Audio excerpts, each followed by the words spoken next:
Buonasera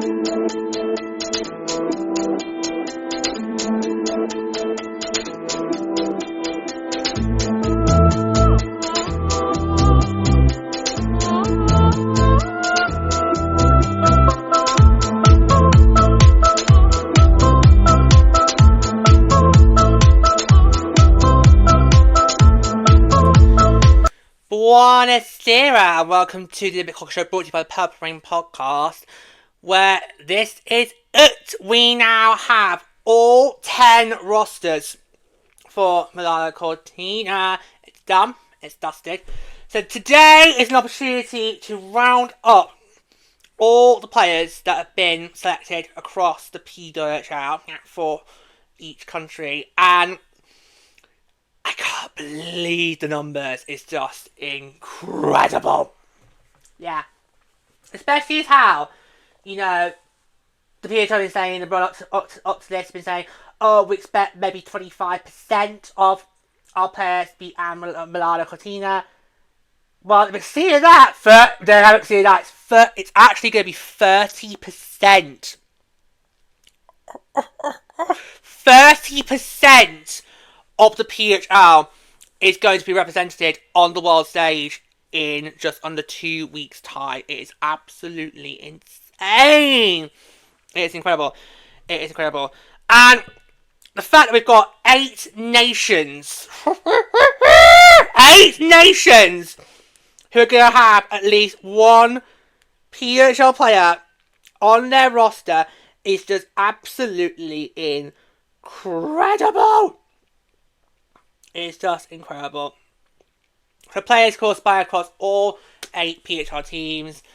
This is just brilliant. So, only France and Japan do not have any PHL representation on their rosters. That is a huge, huge move. That is just a huge boost. I mean, you think about how, literally, this time 4 years ago, the PHL still was not possible. It still wasn't even a thought. And yet here we are now, 2 weeks away from what's going to be the biggest women's hockey tournament ever.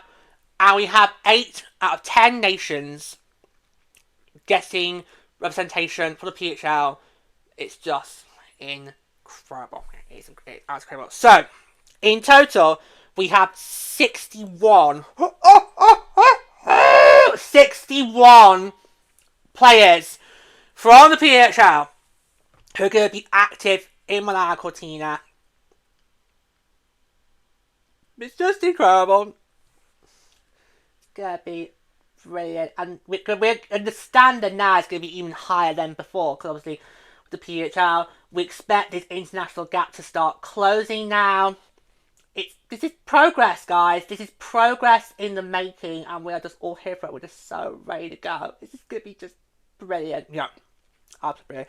So we, of course, every time a roster's bare now, we've been busy recording episodes of thoughts on that. They are all be able to watch and listen via the podcast feed, and of course my official YouTube channel, depending on what takes you being fancy. You can check those out. We've had so much fun doing those.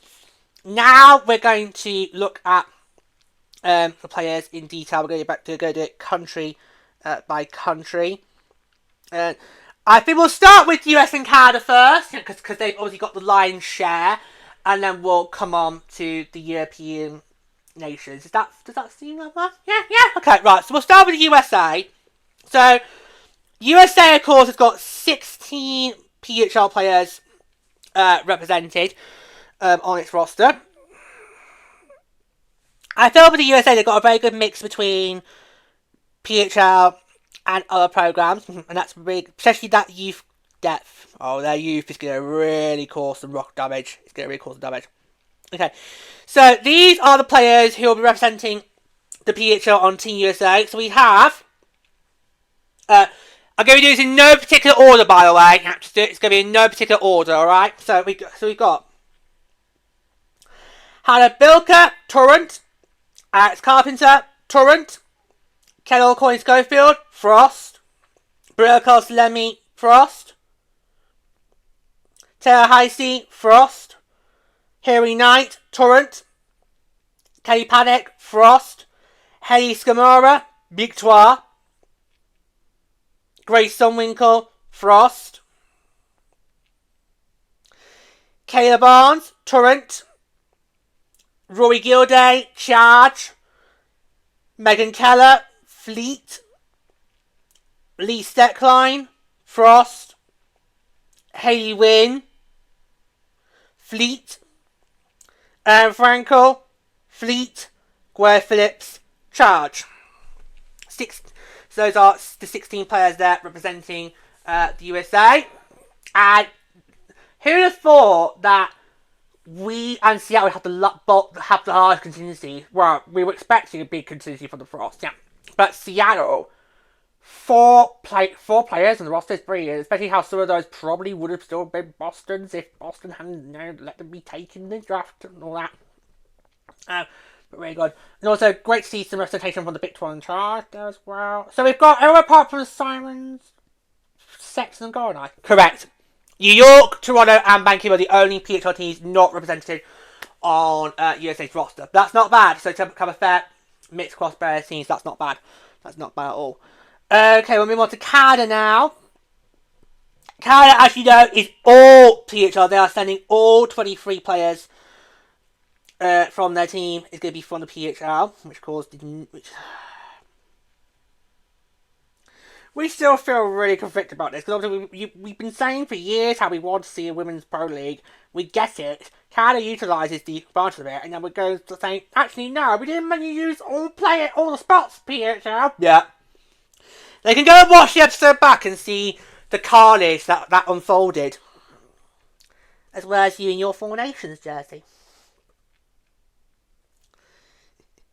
Yes, you haven't really worked out by now. For the men's tournament, I am backing Canada for the men's, not the ladies. Right, so for Canada, we have these following players representing the PHL. Again, in no particular order. Emily Clark, Charge. Sarah Fillier, Sirens. Jennifer Gardner, Goldeneyes. Julia Gosling, Torrent. Brianne Jenner, Charge. Ella Malte, Sceptres. Sarah Nurse, Goldeneyes. Kristen O'Neill, Sirens. Marie Fleet Blaine, Victoire. Natalie Spooner, Sceptres. Laura Stacey, Victoire. Blair Turnbull, Sceptres. Darryl Watts, Sceptres. Ambrose, Victoire. Renata Fast, Sceptres. Sophie Jakes, Goldeneyes. Jocelyn LaRock, Charge. Shelton, Sceptres. Katie Tabin, Victoire. Claire Thompson, Goldeneyes. Anna Desbiens, Victoire. Eris Mashmeyer, Goldeneyes. Kate Osborne, Sirens. She's not getting a rest, is she? Nope! No, she's not. No, she's not. I do worry about Canada with that roster. I mean, you've got no youth there. It's like, what's this? And you really think that's going to match the firepower the US is going to have? I don't think so. No, I don't think so. No. I think BBC. I think Team Canada. Did you really say BBC? Oh God. It's been a long day. It's been a long day.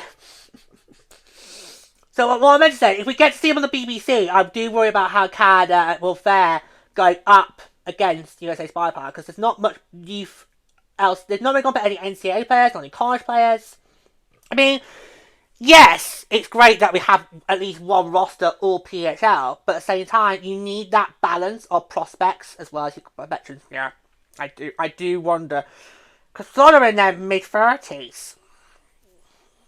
So it's like, well, some of the teenagers are on the other rosters. You're not going to compete against them. You're not. Yeah.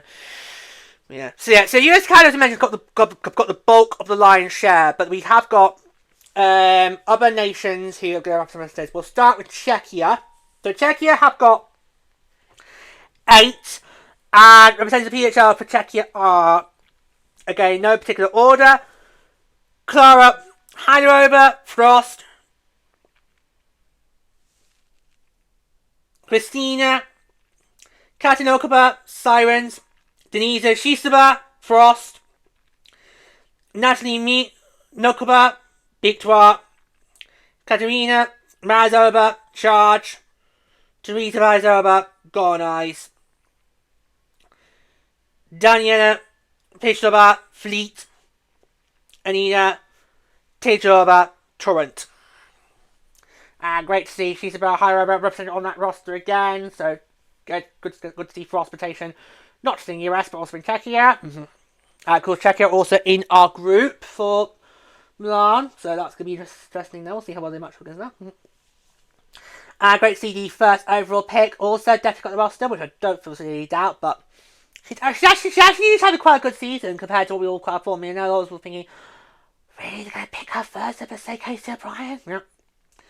But it's working out. Yeah, it's working out. And sometimes the general managers know what they're doing in these situations where the fans might think one thing, they don't actually know what they're doing, and it's kind of worked out. Yeah, kind of worked out. I still think it's Wynn, Newark, Gilday conversation for Rookie of the Year. So, but at this stage, we'll see. Moving on now to Finland. They've got 4 players representing Finland, and they are in no particular order: Michelle Karbanin, Goldeneyes, Zatapani, Fleet, Roida, Sabliner, Charge, Sani, Ahola, Charge. Look at that. Great to see Zatapani on the lineup. I mean, she has been an excellent player in the PWHL, both for the Frost and the Fleet.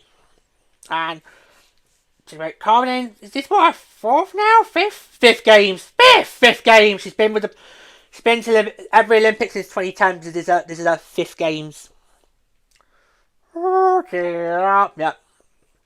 I still don't know what to make of that pick with Vancouver, especially given how the Goldeneyes are seriously struggling right now. I just don't know what to make of that. Yeah, that was her first round pick, wasn't it? Yeah. There you go. There you go. Germany have got 3, and they are Laura Klug, Fleet, Nina Jobs-Smith, Goldeneyes, and Sandra Alstroider, Victoire. Yeah, three sorry good players there for Germany. I think they're going to do quite well there. Do you think Alstroider might get some ice time? She could, because obviously it's quite hard right now when you're be the backstop to Ale Desbienne. It's really hard to get a game like if you're the backstop to Aaron Franco. Yep. So she could. I mean, we don't know who Germany gonna have in the rotation yet. We don't know about that. So she could. I think. I wish she should get some my time. Here's the surprise factor. Italy, the host, who we didn't think were going to have PHL participation, they've got one. It is Kristen Della Rovere from the Sceptres. Very surprised that we've got sort of from Italy on the rosters. Now, I will say with Italy though, given who's the general manager is, there could be some hope here for them. I mean, Daniel Serrato knows how to build a good roster. And for Italy, they only need to be in the top 3 of Group B, and they're in to the quarterfinals. Yep. And given how me and George are not confident about how well Germany's going to do, I wouldn't be surprised if Italy somehow sneaks in.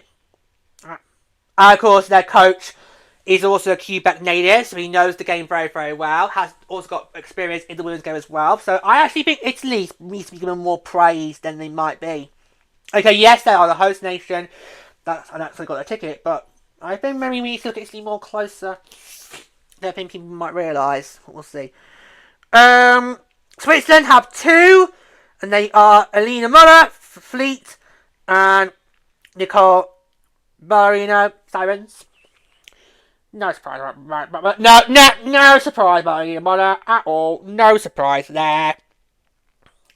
Yeah. No, I mean we all did wonder could she be potentially the new captain for the Fleet. Of course, they went in an opposite direction, which actually worked out for the best. Yeah, but she's going to be a star for that roster. And finally, Sparia, who've got 4, and they are Sarah Heidelson, Sceptres, Lena Lundblom, Victoire, Anna, Clinton, Sceptres, and Maya. Niall Person, Sirens. Yeah, again, not really too surprised with who's on that roster. I think again, good solid picks there as a whole. And Sweden, we just know Sweden go top Group B. It's all going to happen in the knockouts for them. Yeah. So there you go. So 61 players across all 8 teams in the PWHL. That is just a huge achievement. And that is, boys and girls, 30% of the league. Come on! Come on! 30% of the league is going to be involved in the Olympics. 30%. You would not have thought about that potentially 4 years ago. You would not have thought about that. First 30%. And 8 out of the 10 rosters have been given PWHL. Because we did think it was only going to be 7. We didn't think Italy was going to... Well, we asked you to look it up a few days ago and you couldn't find any. No. So... Yeah, but then again, Google's AI mode is not reliable. It's not trustworthy. But yeah. So we were expecting Italy to have any sort of PWHL representation on the roster, but good for them. Yeah, good for them. Given how they've got Daniel Sonato, who's the general manager, who knows what she's doing, Hall of Famer guys. So maybe we need to look more closely at Italy, especially as they are in quite a favourable group. Yeah. So, but yeah, that is just. It's amazing. It's just amazing. Here we are now, 2 weeks away, and it's incredible. It's incredible. So that's it. All the rosters are out. We now know for definite who is and who is not going to be heading to Milano-Cortina in 2 weeks' time. Remember, the women's tournament begins on the 5th of February 2026 and will conclude on the 19th of February 2026. PWHL Olympic break will begin on January the 29th and will run through to February the 25th. And games will resume in the PWHL from February the 26th. And that will take us right up until the end of the regular season on April the 25th, with the World Cup playoffs starting a few days after that. So there we go. Yeah, so final thoughts, guys. Just give me some final thoughts. It's an incredible moment, and it just shows how far the game has come since we were last here in Beijing. Under COVID conditions, yeah.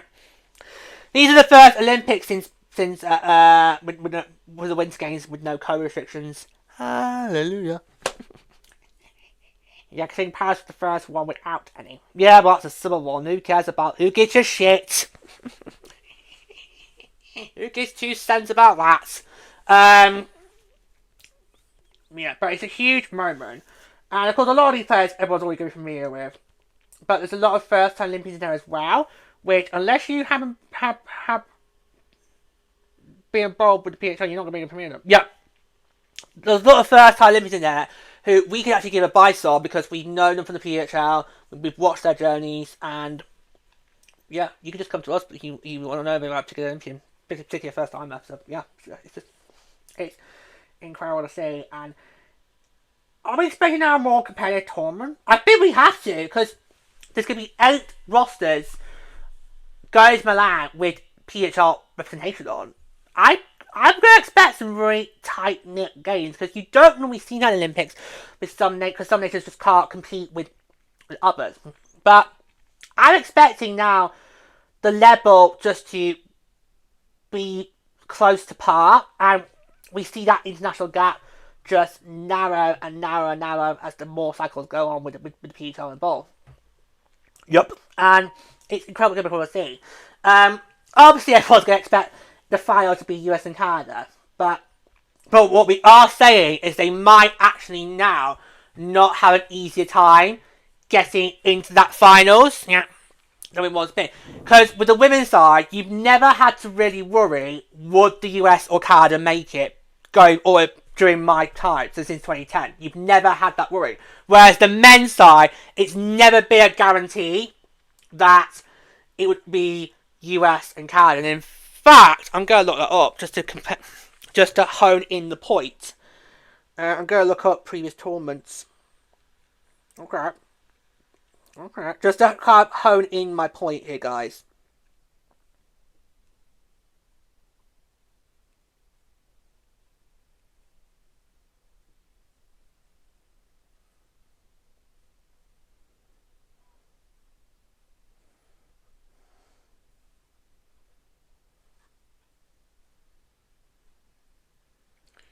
Take the tournament results. Moment.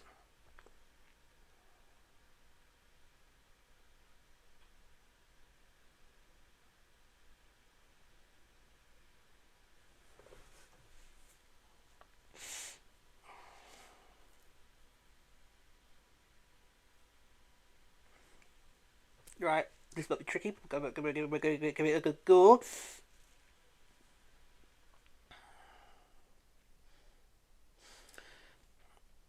So the men's tournament, hockey's been in it since 1920. Jesus.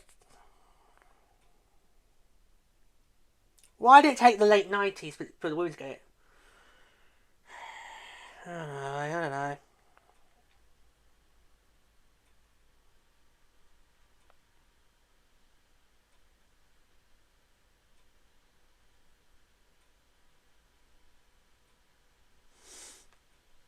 Right, so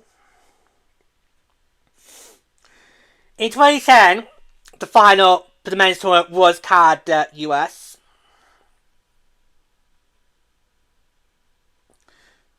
In 2014, it was Canada Sweden with Finland getting the bronze. The US didn't even win a medal that year. They had AHL players. Oh!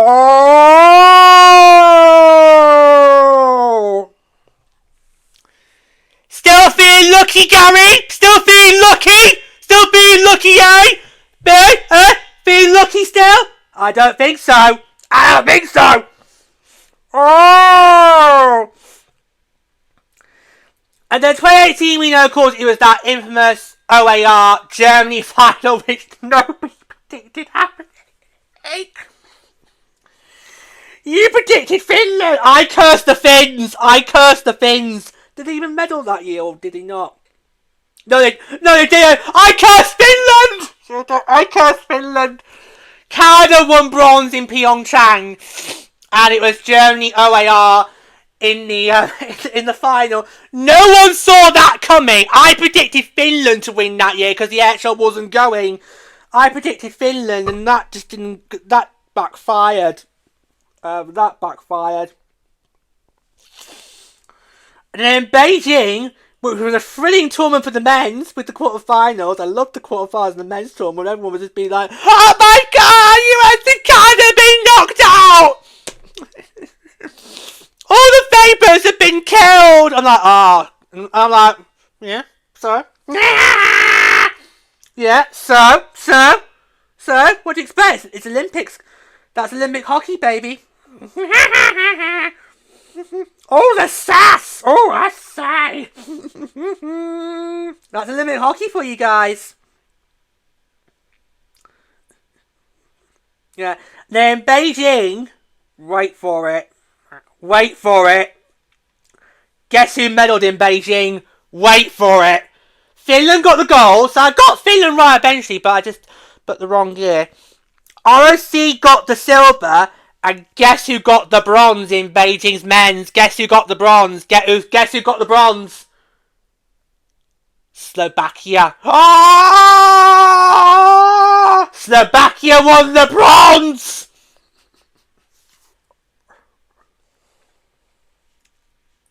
No one saw that coming!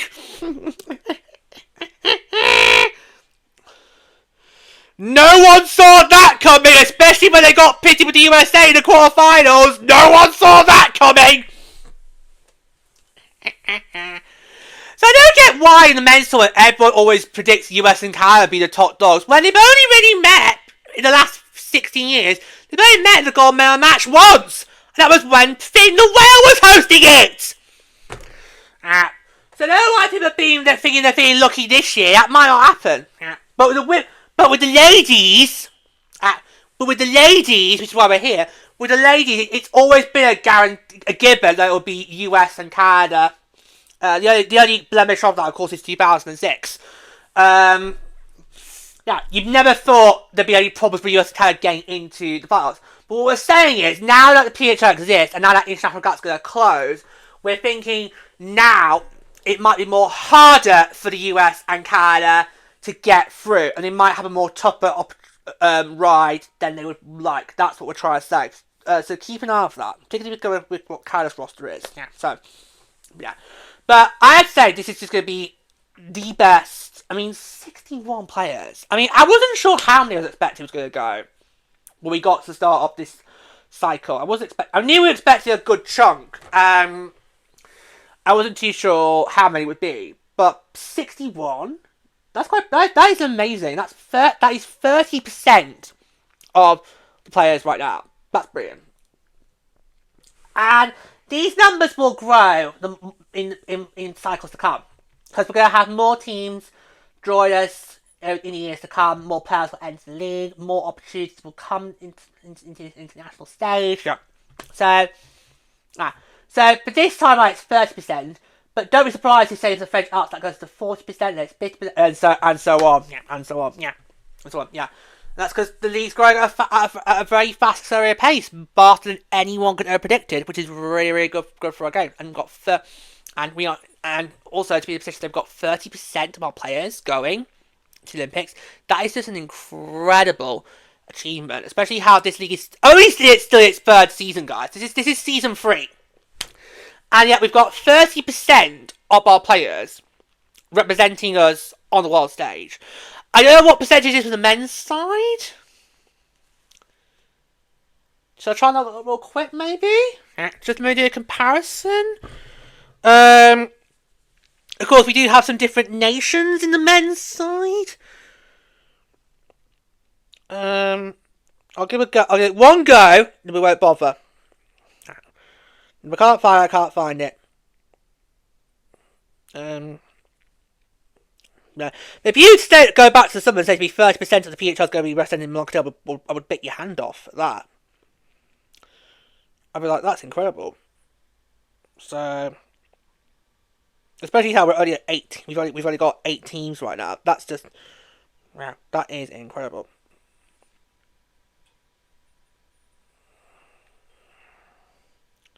So I'm going to give it one go.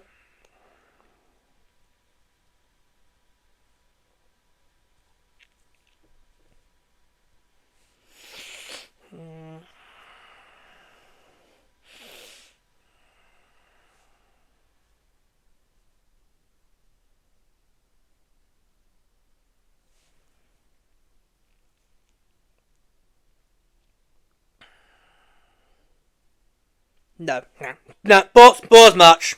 No, bores not much. But it probably would be a bigger percentage because in terms of roster spots, because obviously in the men's side you're allowed to have 25 players, while the women's side you can have 23 players. Don't ask. Don't ask. Don't ask why. It's stupid, I know. Just don't ask. Don't ask questions. It's just the way it is, boys and girls. It's just unfortunately the way it is. But to have 30% of our league going to Olympics, that is incredible. It just shows how far we've come and how much we're going to continue to grow over the next couple of years, and it's just going to be incredible. Incredible. So, is that it now for us until Milan? I think it is. Is that the end? Is that the end? Well, unless you want to do a preview show next week, which might push it. We'll see. But yeah, this might be it now until March. 'Cause obviously, the idea behind the Olympic Hockey Show was to get you ready for the build-up. So we began back in August. We dropped our first official Olympic Hockey Show back in August. Because we actually did do some Olympic stuff during last season, but it wasn't as part of the actual Olympics. We didn't have this idea until the off season. Yeah. But the idea behind the Olympic Hockey Show was basically to get you ready for the build up, and then after the Olympics, we're gonna have 2 final episodes. On the first one, we're gonna recap the tournament as a whole, and then on the second one, we're gonna give you our thoughts of the tournament. So that's gonna be coming in March. The aim is to record those the week after Milano-Cortina and then get them published at the end of March, because obviously we'll be flying out in the mid of March for our trip. So is this our last OHC? OHS. Is this our last OHS? Our last Olympic Hockey Show for the cycle? I think it might be. Well, unless you want to do a preview show. Because we've done all the rosters. They are able to go and watch and listen. I will be reposting the details of them on my Instagram at George D. Hatton. But I think this is it. Okay, unless we don't get to see you for a preview of the tournament, if we don't do one of those, can we just say thank you so much for joining us throughout the Olympic Hockey Show. We're going to be doing this for every single Olympic cycle now. We're going to be doing. So obviously, the Winter Olympics is a huge part of my life. I always look forward to Winter Olympics every single time they roll around. And obviously, since the PWHL started, I've been an advocate to this league, and we may as well take that further and go on international as well. So we've done for this cycle. It's been a good start, isn't it? Yeah, it's been a real good start. We have loved every single second of it. Thank you so much for joining us for every single Olympic Hockey Show we've done. We hope to see you again before Milan-Cortina, but if not, thank you so much for joining us. So let's just get so it's now pretty much full steam ahead to Milano-Cortina on February the 4th.